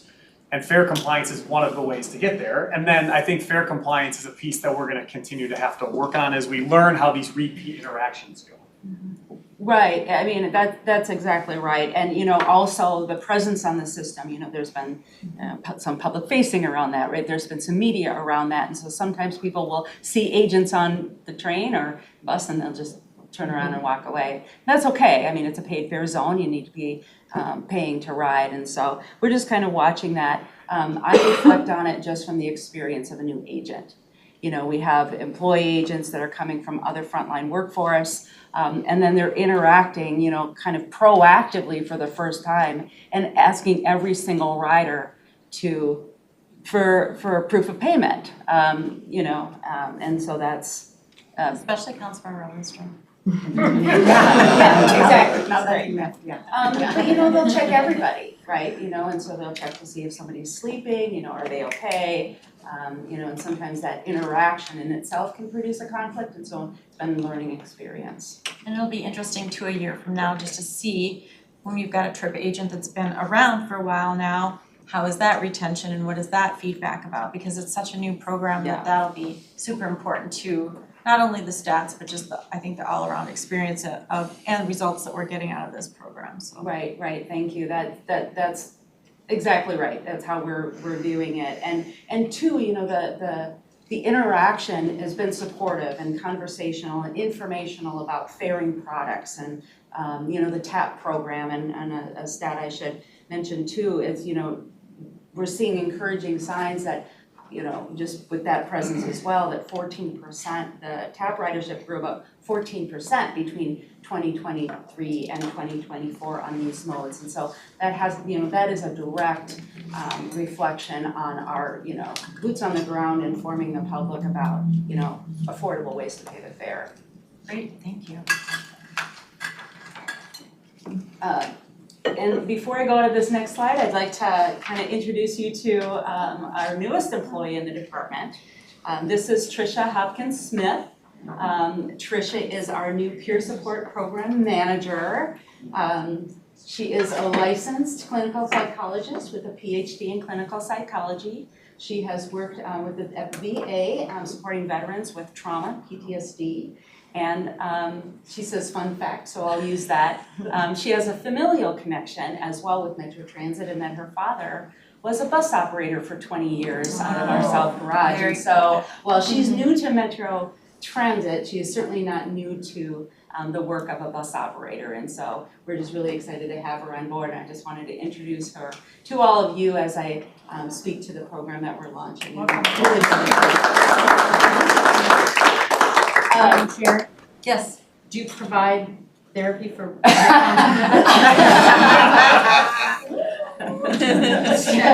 Serve wherever it's needed. There you go. But Metro Transit has had a peer support program for a little over 20 years, and I think we spoke to that last year. But it's been a really important program that's kind of localized for the most part around bus operations and bus operators when they have had an incident, a critical incident with some trauma on the job, and will connect them to a peer who's had similar experience, has had some training, and kind of try to get them connected so that there's somebody that they know that can help them go through it.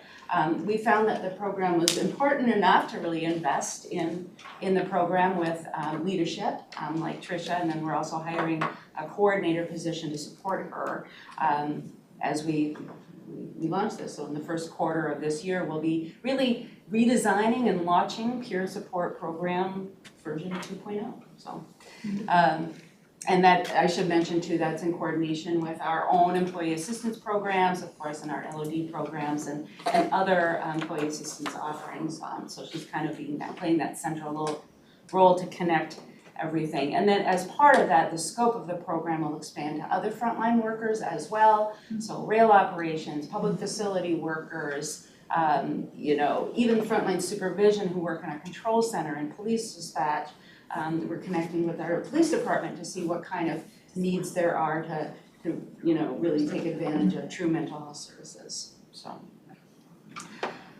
we're also engaged in a lot of training, development, and delivery for our frontline workforce out of our instruction center.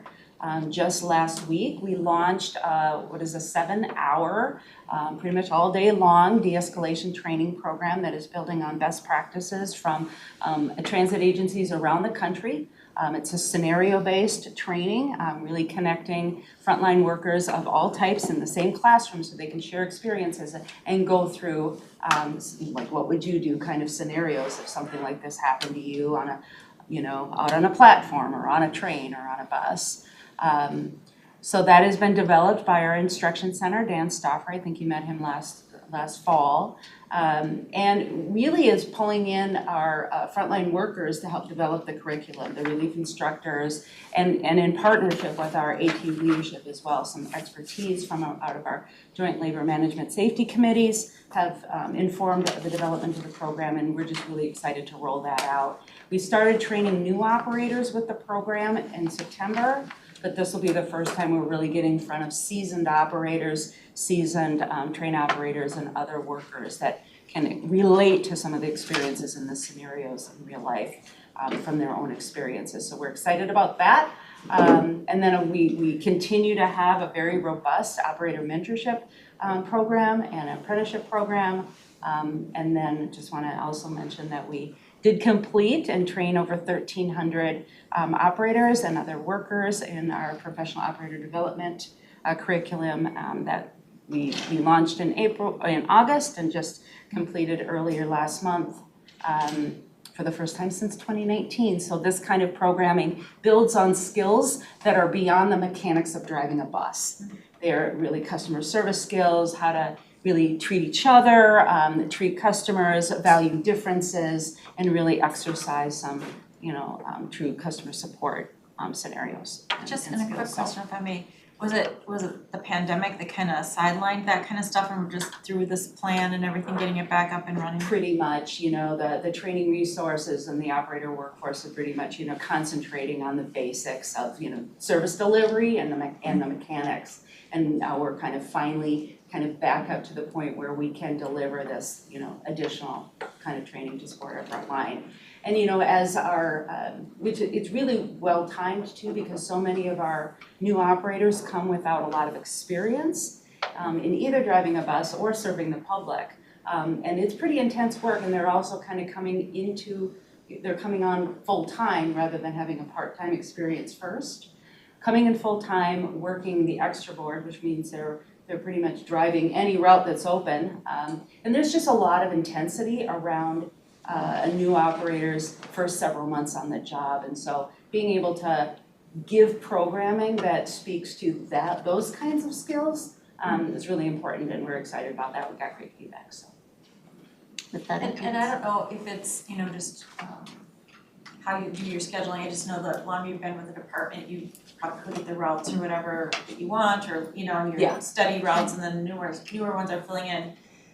That has also gotta be very stressful, right? So, you know, as you look at all of that, I just know that there's just been some feedback that new drivers are just, in a couple scenarios, the public notices, like, they know they're new and so it just, if there's any way to buffer that at all, I don't know if you can, I don't know if it's part of negotiations or however all that's figured out, but I can only feel some compassion for jumping in with both feet in the deep water, so. Yeah, Manager, so I came back to Metro Transit in April of last year, and right away as I'm going out and talking to our workforce and getting feedback about what's the current state of things and what kind of things are needed, that was the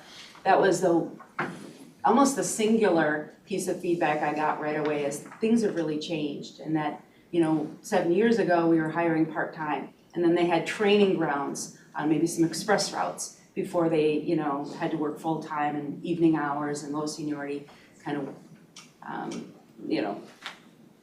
lots of customers and, those kinds of interactions that are a little bit more difficult while they're still trying to drive a bus. So we did invest in additional training for our in-service training for our new hires last year, additional days of training. This day of de-escalation really goes to a lot of basics in customer interactions and preventions, as much as it touches on, tips on how to deal with it when you're in a conflict, but really those kind of techniques to avoid conflict and de-escalate issues. And then we're listening to new ideas about, putting an instructor on board with an operator in a training route. That does require some discussion on how to schedule training pieces and working with the union, but I'm confident that we're kind of leaning in on that issue and kind of peer support is part of that. Our apprenticeship program, our mentorship program is part of that. So I think we have kind of on the right path there. We do recognize it. And just a quick question, do new drivers or all drivers have technology on board so that the routes are very clear as they're driving a new route that might be very brand new to them? I mean, I've heard some feedback on that too, so don't need to go into it tonight. Transportation's got it all figured out, I'm sure, but it's just some actual recent feedback that I've gotten, and I'm like, okay, good to know. Yeah. And yet, I just wanna bring it up tonight because we wanna make sure that whatever they need to be successful, I know that this body will step up and figure it out with you, so just something, a point of something to think about. Thank you for that.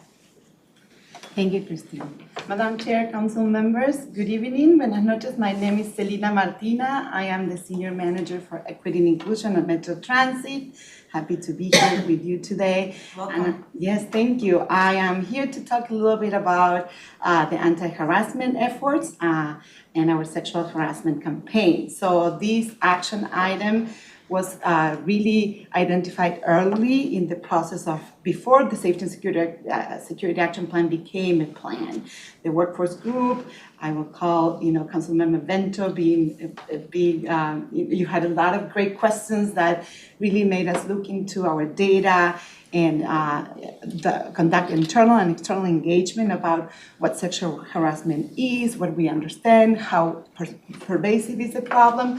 So I'm happy to be here to announce that we completed a big milestone for this item, and based on that feedback, internal and external feedback, we called it out in our code of conduct. So sexual harassment is something that is called out and explicitly forbidden in our code of conduct.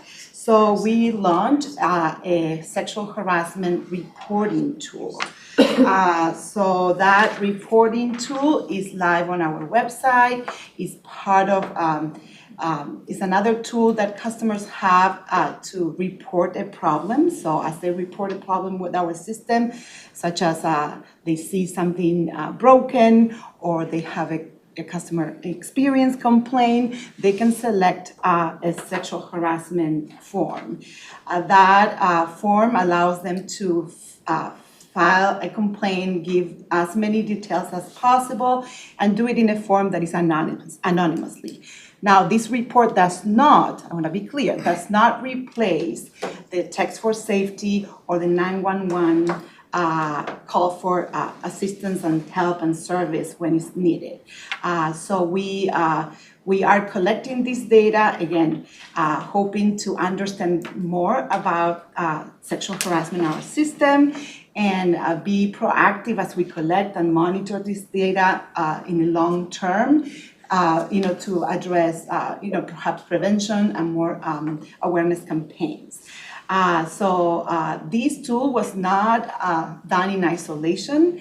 We spent significant time, sometimes more than I wanted, but it was really thorough process to include our staff members, frontline employees, and our community partners and experts in sexual harassment, such as the Sexual Violence Center and Cornerstone, two nonprofits that we invited them tonight, but you can imagine that nonprofits are, they have priorities that they are really right now dealing with. So, but they have been great, both organizations, in providing consultation and really directing us to how we can create a tool that will be responsive to the needs of those that witness or are survivors of sexual harassment. With that, you see in the picture of the slide that there is a signage in, so we launch those signage across our system in Q4 of last year. So it was a soft launch to continue to educate the public that we do have that form, that people can use it whether they see something or they experience harassment themselves. So that has a QR code, it goes directly to the form, and I invite you to check us out and check that form to see what we ask. Again, it's an anonymous form. And what we are doing during Q1 of 2025 is really putting more resources into the awareness and the marketing campaign. So yesterday it was Transit Equity Day. It was a great day for us to celebrate the birthday of Rosa Parks. Many transit agencies do different activities and events and celebrations for Transit Equity Day. So yesterday we were at Brooklyn Center Transit Center, and we connected with folks. We educated them about this campaign and other resources such as TAP and other things, and really listen to their concerns. And we are planning more events like that, not only with on our system, but community partners such as the U of M, and really being on campus, sharing that we care and harassment is something that we don't tolerate. And having resources for them, inviting our Cornerstone and other partners, as well as we have an artist that we selected. I'm so happy that we had art presentation earlier today, that we selected an artist to help us with that awareness and visibility of, of breaking the silence and really, speaking up when we see and experience harassment. We need to know so we can address it. I'm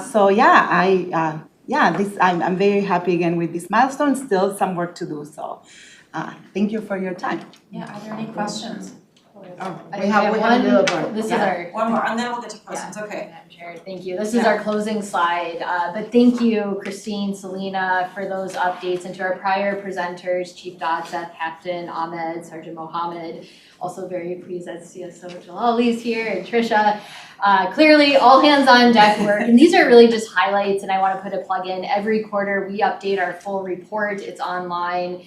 We make that available so you can read the latest on every action item. We did go through all 43 tonight, but that information is available to you and available to the public. Our final slide is just noting the importance of ongoing outreach, engagement, and communication. We need to continue to work urgently to advance this plan. We also know we need to do all that we can to communicate that we're advancing this plan and make sure that people see the work that's going into this plan and the various initiatives you've heard about tonight, among others. So we continue as staff to make a point to be visible. We are continuing our monthly Great Day in Transit, where we invite staff to come out onto the system, engage with riders, engage with frontline employees.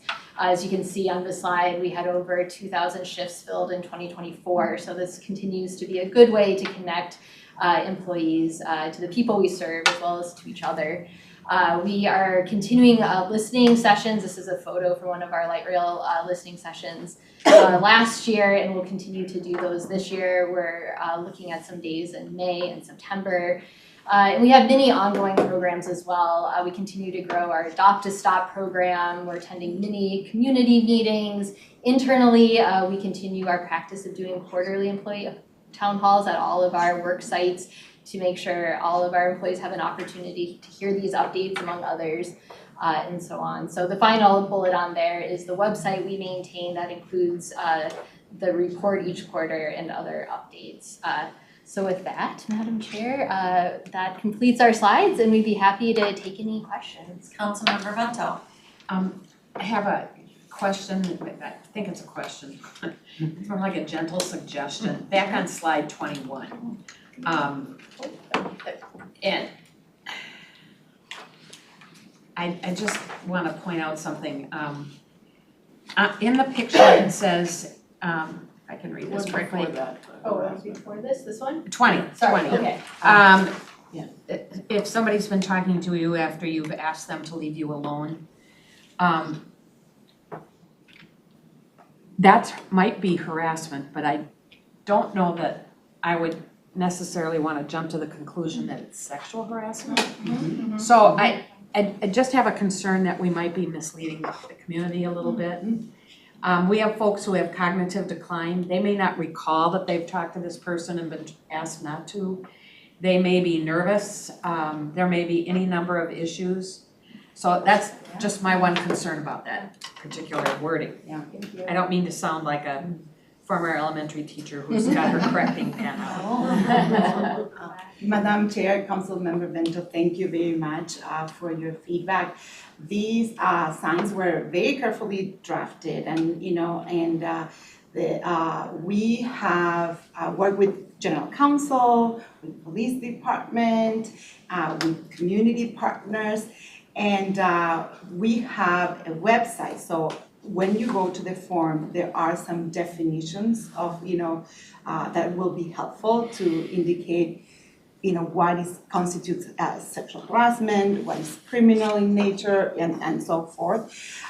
So we went back and forth about, having a question out there where people, we lean into it's better that people report something and then it is not what, it's not as serious or it's not a criminal behavior than having people not report, because we know that harassment in general and sexual harassment is underreported. We were advised by Cornerstone and Sexual Violence Center. So we decided to just make it perhaps ambiguous, like you said. It may not be it does not mean that it's sexual harassment, but we wanted people to go into our website and learn more about it, and and if they had something to report, to use our reporting tool. But very good feedback. Thank you. If I could just follow up, I totally get that you want people to go to the website and to learn.